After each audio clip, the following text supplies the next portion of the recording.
வந்தாங்கன்னா ஏய் ஓகேங்களா 2000 நான் தேடி கண்டுபிடிச்சேன் 2012 கொஸ்டின் பேப்பர் தமிழ் கொஸ்டின் பேப்பரில் குரூப் 2 கொஸ்டின் பேப்பரில் எய்தியன்ற கேள்விக்கு ஓகேங்களா ஆப்ஷனில் எய்ன்றதே இல்லை. ஆப்ஷனில் 4 ஆப்ஷன் இருக்கும்ல, 4 ஆப்ஷனில் எது இல்லை? இப்போ எப்படி ஆன்சராக வரும்? நான் சொல்கிறது புரியுதுங்களா? நம்மளோட மைண்ட் செட் எதை தான் இழுக்கும் அப்படின்னா தான் இழுக்கும் ஓகேங்களா. ஆனால் வார்த்தைகள் அந்தந்த இடத்த பொறுத்து மாறும் ஓகேங்களா. சும்மா நான் உங்களுக்கு கேட்கணும்னு கேட்கல, ஒரு கேள்வி மட்டும் சும்மா கேட்குறேன், நீங்கள் நினச்சி போகிறேன். பணிவிடம் நோட் எழுதிங்க போகலாம். வேணாம்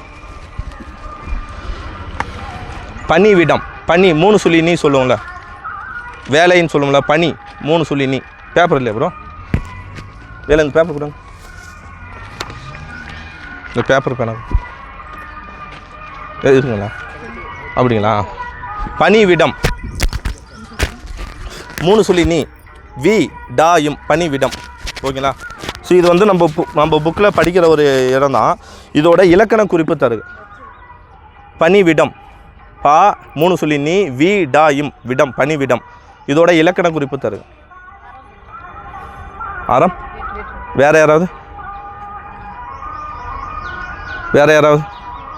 ஸோ ஒரு ஐடியா ஏதாவது கிடைக்குதா? ஆப்ஷன் இல்லாமல் ஆன்சர் போட முடியுமா ஏதாவது?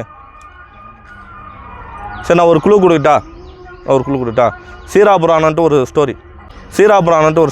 அந்த ஸ்டோரி வந்து பழைய புத்தகத்தில் புலியை பற்றி வரும். இன்னொரு இடத்துல 11th ஒரு சீராபுரம், 11th or 12th ஒரு சீராபுரம் வரும். அந்த சீராபுரத்தில் என்ன ஆகுனா, மலையில் வந்து அந்த மலையிலேருந்து பொந்துலேருந்து பாம்பு ஒன்று, விஷமுள்ள பாம்பு அப்படின்ட்டு வரும். ஸோ அந்த பாம்புக்கு வந்து நிறைய பேர்கள் வரும் ஓகேங்களா. பாந்தல், அரா ஓகேங்களா, வால் அரா. இந்த வார்த்தை எங்கே வரும் அப்படின்னு பார்த்தோன்னா, திருநாவுக்கரசரை பற்றி ஒரு பெரிய புராணத்தில் ஒரு பாட்டு வரும் இல்லையா, எல்லா அப்புதி அடிகள் எல்லாருக்கும் சொல்லல, அதில் வந்து வாலரா வந்து கையில் கொத்துச்சு அங்கேயும் சொல்லும் இல்லையா. ஸோ அந்த இடத்துல அரானா என்ன அர்த்தம்? வாலரானா கூர்மையான விஷமுள்ள பாம்புன்னு அர்த்தம். அதே மாதிரி இந்த இடத்துல பாந்தல் ஓகேங்களா, 3 சொல்லி நீ பனி ஓகேங்களா. அது மாதிரி வந்து இப்போ சொன்னோம்ல அரா, இதெல்லாமே எதை குறிக்கும் அப்படின்னா பாம்பு. நம்ம குரூப் 4 குரூப் 2 கூட இந்த கொஸ்டின் வந்திருக்கும். கீழ்கண்டவற்றில் பொருந்தாதது என்ன அப்படின்னு சொல்லி நகம்ன்ற ஒன்று மட்டும் தனியாக ஒன்று வந்திருக்கும். மீதியெல்லாம் பாம்பை குறிக்கிற மாதிரி ஒரு பொருள் பன்மொழி பாம்புக்கு. இப்போ பனின்னா என்ன சொன்னேன்? இப்போ ஏதாவது ஐடியா தோணுதா பாருங்கள். பனி விடம் பனி மீன் பாம்பு, விடம்னா விஷம் சொல்கிறோம் இல்லையா. விஷம் என்பது வடமொழி சொல்கிறது என்ன சொல்லுவோம்? விடம். தமிழ் வார்த்தை வந்து விடம். ஸோ அப்போ பனினா பாம்புன்னு தெரிஞ்சிச்சு, அதுக்கு இது என்ன? விடம்னா பாம்பு நஞ்சு. அப்போ பாம்பினது விடம், நஞ்சு பாம்பினது நஞ்சு. அப்போ என்ன வந்துடும்? வேற்றுமை வரும். ஸோ இந்த இல்லை அதை புரிஞ்சுக்கிட்டா என்னால் ஆன்சர் பண்ண முடியுமா? இங்கே நான் ஏதாவது மனப்பாடம் பண்ண வேண்டியது இருக்கா? பணிவிடம்னு 6ஆம் வேற்றுமை தொழில் நான் மனப்பாடம் பண்ண வேண்டியதாக இருக்குமா? முடியுமில்ல. புலித்தோல், புலினது தோல், 6ஆம் வேற்றுமை தொழில். ஒரே சின்ன ஐடியாவை நான் கெஸ் பண்ணிட்டேன், நான் கேதர் பண்ணிட்டேன், நான் கற்றுக்கிட்டேன் அப்படின்னா என்னால் எதை வேணாலும் என்ன பண்ண முடியும்? எக்ஸிக்யூட் பண்ண முடியும். இதான உண்மை. ஸோ அப்போது தமிழை பொறுத்தவரையும் இலக்கணங்களை பொறுத்தவரையும் நீங்கள் என்ன பண்ணணும் ஓகேங்களா. அப்போ புரிஞ்சுக்கணுன்னா சொந்த ஆர்வம் இருக்கணும். சுய ஆர்வம் இல்லாமல் நீங்கள் என்ன பண்ண முடியாதுன்னா இதை மனப்பாடம் பண்ணணும், இல்லை இதை சுமையாக நான் பணிவிடம்னு ஒவ்வொரு இடத்துலையும் மெமரி பண்ணணும்னா நம்ம மைண்டில் வந்து இது பதியாது, இது சுமையாக தான் இருக்கும். ஆனால் இதை நான் ஒரு சின்ன விஷயத்தை இந்த ஒரு சின்ன குழு வச்சு கண்டிப்பாக எதை வேணாலும் போட முடியல. நான் நிறைய டைம் சொல்லியிருப்பேன், செய்யுளு செயலப்படை இன்னி செயலப்படையெல்லாம் நம்ம பார்த்துருப்போம்ல.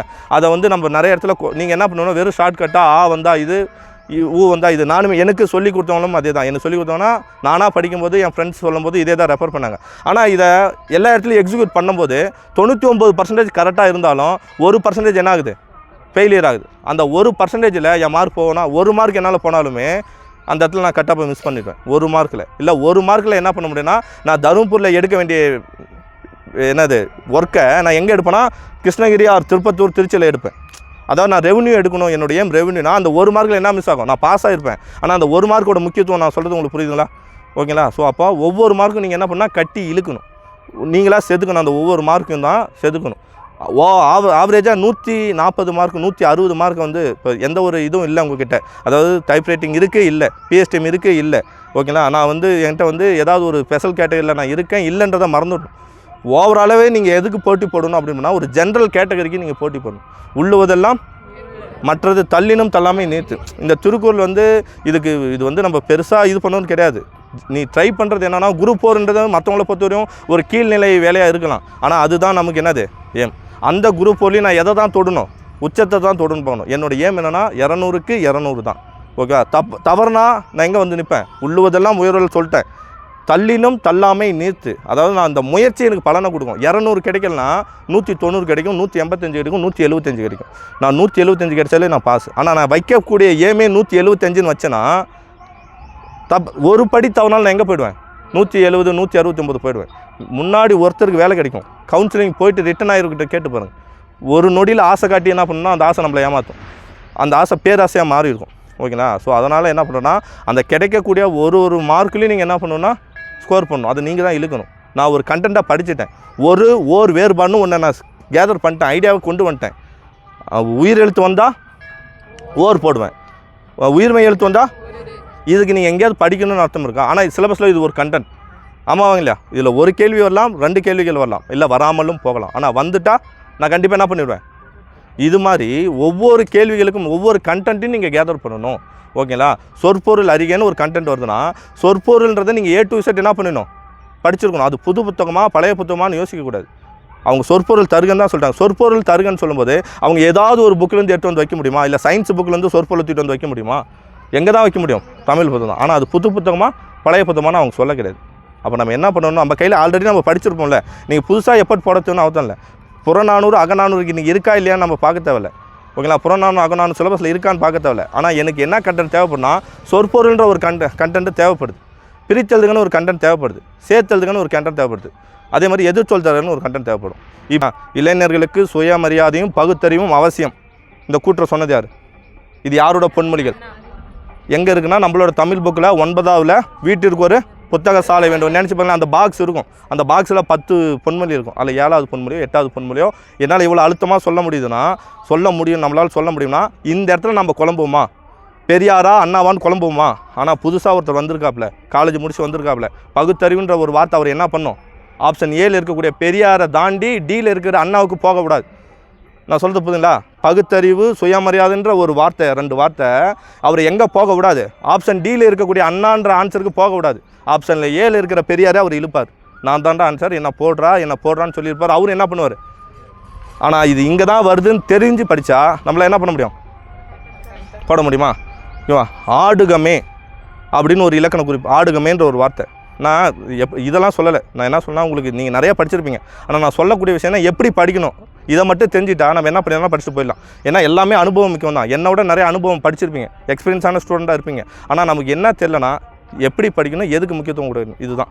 ஆடுகமேன்னு ஒரு வார்த்தை இருக்கும். இந்த வார்த்தைக்கு இலக்கண குறிப்பு. ஏன் நான் இலக்கண குறிப்பு கேட்கறேன்னா நம்ம சிலபஸில் இலக்கண குறிப்பு இருக்குது.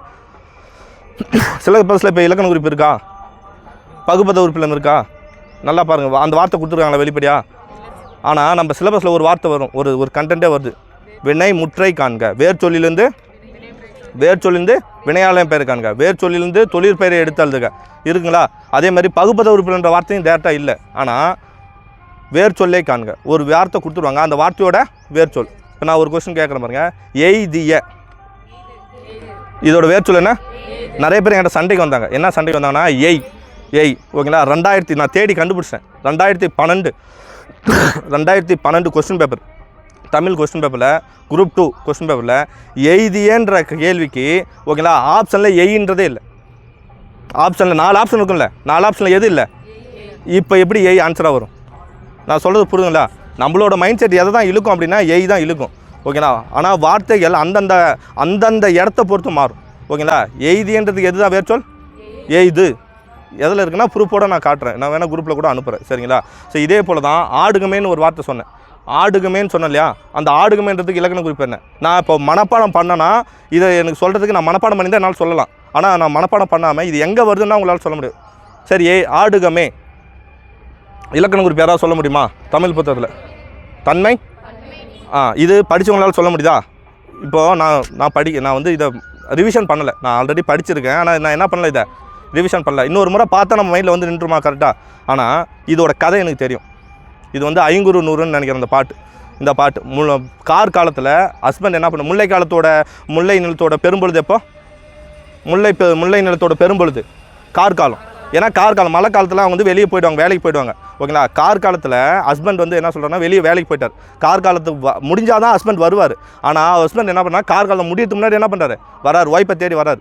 அப்போது அந்த கார் காலம் வந்துடுச்சு அப்படின்னா அப்போ முல்லை, தோன்றி, பிடவம் அப்படின்ற மலர், கையா அப்படின்ற மலர்லாம் என்ன பண்ணால் பூத்து இருக்குது. அவர் சொல்கிறாரு, பாடுறாரு. அதாவது கார்காலம் முடியறதுக்கு முன்னாடியே வரக்கூடிய தலைவன் பாடக்கூடிய பாட்டு முல்லை பூ இதெல்லாமே நம்மளோட தோட்டத்தோட புறத்தில் கொன்றை முல்லை பிடவும் தோன்றி கையா அப்படின்னு சொல்லி அவங்கள போது அவிழ்ந்து, அதில் போதுன்னா பாருங்கள் மலர்னு கொடுத்துருப்பாங்க. போதுன்னா அந்த வார்த்தையில் போதுன்னா மலர், ஓகேங்களா. மலர் அவிழ்ந்து, மலர் எல்லாமே மலர்ந்து மொட்டு மலர்ந்து நம்ம தோட்டத்தில் என்ன இருக்குது, இதாக இருக்குது. வெளியில் வா ஆடுகம் விரைந்தே. ஆடுகம்னு இப்போ யார் சொல்கிறா? கணவர் சொல்கிறார், அந்த தலைவன் சொல்கிறார். ஆடுகம்னா நீ நானும் என்ன பண்ணலாம், சேர்ந்து ஆடலாம். இந்த பூவெல்லாம் பூத்துருக்கு, கார்காலத்தில் அழகாக இருக்குது, வா நம்ம வந்து ஆடலாம் அப்படின்னு சொல்லி சொல்கிறார். அப்போ ஆடுகமேனா நீயும் நானும் சேர்ந்து ஆடலான்ட்டு தான் மீனிங். இப்போது அந்த ஆடுகமேன்ற வார்த்தை மீனிங் புரிஞ்சிச்சா? இப்போது இலக்கண குறிப்பு ஆடுகமேன்ற இடத்துல நீயும் நானுன்றது சேருது, ஆமாம் தானே? அப்போ நீயும் நானும் அந்த இடத்துல இருந்தால் அந்த வார்த்தைக்கு என்ன ஒருமை, அதாவது தன்மை. நான் ஒன்று இருந்தால் நாமன் வந்தாலும் சரி நான் வந்தாலும் சரி, அது என்ன தன்மை. இதில் நான் மட்டும் ஆடுறேன்னா இல்லை என் கூட சேர்ந்து அந்த தலைமையும் ஆடுறாளா? அப்போ ஒருமையா பன்மையா? தன்மை பன்மை வினைமுற்று கொண்டு இங்கே மனப்பாடம் பண்ணுறது ஏதாவது இருக்கா? எனக்கு தேவை அந்த கதை. அந்த கதையில் யார் ஆடுறான்னு தெரிஞ்சால் என்னால் என்ன போட முடியும்? பொழிக்கும்னு ஒரு இது, பொழிக்கும், இது ஒரு வார்த்தை, ஒரே வார்த்தை தான், பொழிக்கும்ன்ற ஒரு வார்த்தை தான். இதை எங்கே படித்தோம்? குறுந்தொகை, ஓகேங்களா. பொழிக்கும்ன்றது குறுந்தொகை, ஓகேவா. ஸோ இதை பாடினது யாருன்னா அப்படின்னு பார்த்தோன்னா, சரி இது பாடினது யாருன்னு தெரியல, கேள்வி இப்படியே கூட வச்சுக்கலாம். இந்த பாடலை பாடியது யார், கேள்வி இதே வந்துருச்சு, ஓகேங்களா. ஸோ இப்போ நான் கொஸ்டினுக்கு போகிறேன், ஓகேங்களா. இந்த பொழிக்கின்ற வார்த்தை என்ன எங்கே பிடிச்சுன்னா, ஒரு படம் கொடுத்துருப்பான் சைடில், ஒரு யானை போய் ஒரு மரத்தில் ஒரு பட்டையை உரிக்கும், ஒரு மட்டை. அதாவது வந்து தலைவி சொல்வார், நசை பெரிதும் உடையவர் நல்கலும் நல்குவர் அப்படின்னு ஒரு தலைப்பு வரும். அதாவது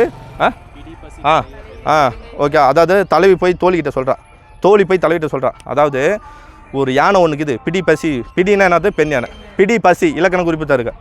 பிடி பசி, பிடினா பெண் யானை, பசினா இது. அப்போ பிடினது பசி, அப்போ ஆறாம் வந்தாலே நமக்கு வந்து சில இலக்கணம் கொடுத்துல. இப்போ அந்த ஸ்டோரி என்ன சொல்லுதுன்னா, இந்த மாதிரி அந்த பாரு அங்கே பாரு யானையை பாரு, இந்த பெண் யானை கத்துறதுக்காக, பசியில் கத்துறதுக்காக ஆண் யானை என்ன பண்ணுது, யாமரத்தோட பேர், யாமரம்னா அங்கே அகன்ற மரம்னு கொடுத்துருப்பாங்க, ஒரு எழுத்து தான் பாலை மரத்தில் இருக்கக்கூடிய ஒரு மரம்னு சொல்லிட்டாங்க. ஸோ யாமரத்தில் போய் பட்டையை இழுத்துட்டு வருது, பட்டையை இழுத்துட்டு வந்து அதில் இருக்கக்கூடிய நீரை குடிக்குது. அந்த பொழிக்கும்ன்ற செயலுக்கு தான் என்னது உரிக்கும்.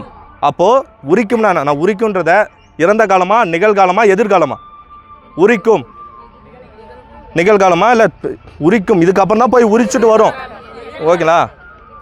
எதிர்காலம், இதுக்கப்புறம் தான் போய் என்ன பண்ணோம், உரிக்கும். பெண் பசின்னு சொன்னால் அது போய் என்ன பண்ணும், அது போய் உரிச்சிட்டு வருமா. அப்போது எதிர்காலம், அதாவது செய்யும் என்னும் வினைப்பாட்டு வாய்ப்பாட்டு வினைமுற்று. அது செய்யலை, இன்னும் செஞ்சு முடிக்கலை, செஞ்சுட்டு இல்லை, செய்யும். யானை கத்திச்சுனா பெண் யானை எனக்கு பசிக்குதுடா அப்படின்னு கத்தினா ஆண் யானை என்ன பண்ணும், போய் யாமரத்தோட பட்டையை உரிச்சிட்டு வந்து கொடுக்கும், செய்யும். அப்போ இங்கே இலக்கண குறிப்பை நான் மனப்பாடம் பண்ணணுமா, கதையை புரிஞ்சுட்டா போட முடியுமா? செய்யும் என்னும் வாய்ப்பாட்டு வினைமுற்று, ஓகே. இப்போ அதில் யான்னு ஒரு வார்த்தை பார்த்துட்டீங்களா, அந்த பாட்டில் யான் ஒரு வந்துருச்சா. அப்போ யானை என்ன, பாலை நிலத்தில். இப்போது 4 ஆப்ஷன் கொடுத்துட்டாங்க. இந்த பாடலை பாடியவர் யார்? Option A Ammuvanar, option B Kapilar, option C Oram Pokiyar, option D பாலை பாடிய கௌதமனார். பாலை பாடிய பெருங்கௌதமர். இப்போ யார் ஒரு ஆன்சரு? இந்த பாட்டில் நான் டேரெக்டாக படிக்கலை, இதை எனக்கு டேரெக்டாக தெரியல, ஆன்சர் எனக்கு தெரியாது. ஆனால் இதில் எனக்கு ஒரு குழு கிடச்சிருக்கு, யான்னு ஒரு வார்த்தை எனக்கு கிடச்சிருக்கு. யானா எங்கே தான் நிலமும். அப்போ பாலை நிலம்னா பாலை திணையை பாடியவர் யார்?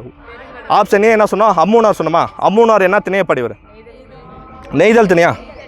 அப்போ ஆப்ஷன் பாட்டு பாலை திணைன்னு தெரிஞ்சிச்சு. அம்மூனார் எந்த திணையை மட்டும்தான் படிப்பார்? ஆப்ஷன் ஏ ஒமிட் பண்ணலாமா பண்ண வேணாமா? ஆப்ஷன் பி என்ன கொடுத்தா, கபிலர். எதன் பாடுவதில் வல்லவர்? குறிஞ்சி பாடுவதில் கபிலர் ஓரம் தெரியலமா. ஆப்ஷன் சி என்ன சொன்னோம், ஓரம் போகியார். என்ன திணை பாடுவார்? மருதன். அது ஒரு ஷார்ட்கட் வச்சுருப்போம்ல, நெல் இருக்கும் ஓரம் போன்னு சொல்லலாம், ஓரம் போகியார். அப்போ ஆப்ஷன் டி தெரிஞ்சாலும் தெரியலனாலும் எனக்கு டேரெக்டாக நான் படித்தேன். அப்போது ஒரு கேள்வியை நான் டேரெக்டாக படித்தா தான் ஆன்சர் பண்ண முடியுமா, இல்லை அந்த கேள்வியை நான் உள்வாங்கிட்டேன் சரியாக படிச்சேன்னா என்னால் ஆன்சர் பண்ண முடியுமா? இதை நீங்கள் இதில் எனக்கு டேரெக்ட் வார்த்தைகள் இருக்காது, நான் படிக்கலை அப்படின்னா நீங்கள் விட்டு போயிடுவீங்க, இல்லை குழம்புவீங்க, ஏதோ ஒன்று போட்டுருவேன். ஆனால் நான் என்ன பண்ணுன்னா, இந்த வார்த்தைகளில் எனக்கு ஏதாவது ஒரு சின்ன குழு கிடைக்குதா அப்படின்னு நீங்கள் யோசிக்கணும். அந்த சின்ன குழு யான்ற ஒரு எழுத்து எனக்கு ஒரு ஆன்சரை கொடுக்குது. உண்மை தானே? இங்கே இந்த கேள்வியில் எது நமக்கு மார்க்கை கொடுக்குது?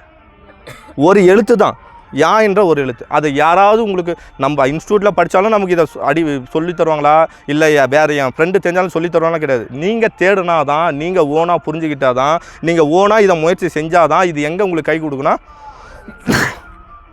இதை போயிட்டு இந்த மாதிரி அப்ளிகேஷன் இந்த மாதிரி இந்த மாதிரி இதை தூக்கிட்டு போய் நான் டேரெக்டாக குரூப் 4 எக்ஸாமில் தான் பண்ணுவேன்னா அது உங்களுக்கு கை கொடுக்காது. ஏன்னா அது இழுக்கும், நேரத்தை இழுக்கும். ஆனால் அப்போ இது எங்கே பண்ணணும், நம்ம ஒரு இன்ஸ்டியூட்டில் டெஸ்ட் எழுதுவோம், இல்லை ஃப்ரெண்ட்ஸோட டிஸ்கஸ் பண்ணுவோம். ஒவ்வொரு இடத்துலையும் ஒவ்வொரு டெஸ்ட் எழுதும் போதும் உங்களுக்கு தெரியாத கொஸ்டினில் ஏதாவது குழு கிடைக்குதா, இதை நம்ம எப்படியாவது யோசிக்க முடியுமா அப்படின்னு ஒவ்வொரு டெஸ்ட்லையும் நீங்கள் என்ன பண்ணும், இதை அப்ளை பண்ணால் தான் உங்களுக்கான வேவை உடனே போய் கொடுக்கும். அது இல்லைனா இதுக்கு யோசிக்கிறதே 3 நிமிஷம் ஆகிடும். இந்த ஐடியாவை பிடிக்கிறதே உங்களுக்கு என்ன ஆகும், 3 நிமிஷம் ஆகிடும். ஆப்ஷனை ஒமிட் பண்ணுற அளவுக்கு பார்க்கணும். 4 ஆப்ஷனில் 2 ஆப்ஷனுக்காச்சும் வந்து நிற்கணும். நம்மளோட சான்ஸ் அந்த இடத்துல சிடியை கொண்டு வந்துட்டேன், ஏபி கண்டிப்பாக வராது அப்படின்னு நான் கொண்டு வந்துட்டேன்னா, இப்போ ஏதோ ஒரு எக்ஸாம் நம்ம சொல்லலாம், பாரதியாரை இவ்வாறு புகழ்ந்தவர் யார் அப்படின்னு ஒரு கொஸ்டின் வந்துருச்சு. 4 ஆப்ஷன் இருக்குது. 4 ஆப்ஷனில் ஆப்ஷன் ஏ வந்து இப்போ கம்பர் வராரு, ஆப்ஷன் பி வந்து ஒட்டக்குத்தர் வராரு, ஆப்ஷன் சி பாரதிதாசன் வராரு, ஆப்ஷன் டி கவிமணி வராரு. ஓகேங்களா, அந்த கேள்விக்கு சரியான ஆன்சர் தெரியாது. ஆனால் கம்பரும் வராரு, பாரதியார் 19ஆம் நூற்றாண்டு வந்த இதுவும் தெரியும். எக்ஸாக்டாக டேட் ஆஃப் பர்த் தெரியலாம் கூட கம்பரும் ஒட்டக்குத்தரும் அவருக்கு முன்னாடி வந்தவங்க தெரியும். முன்னாடி வந்தவங்க பாரதியாரை புகழ்ந்துருக்க முடியுமா? அவங்க எப்பயோ பிறந்து எப்பயோ செத்து போயிட்டாங்க.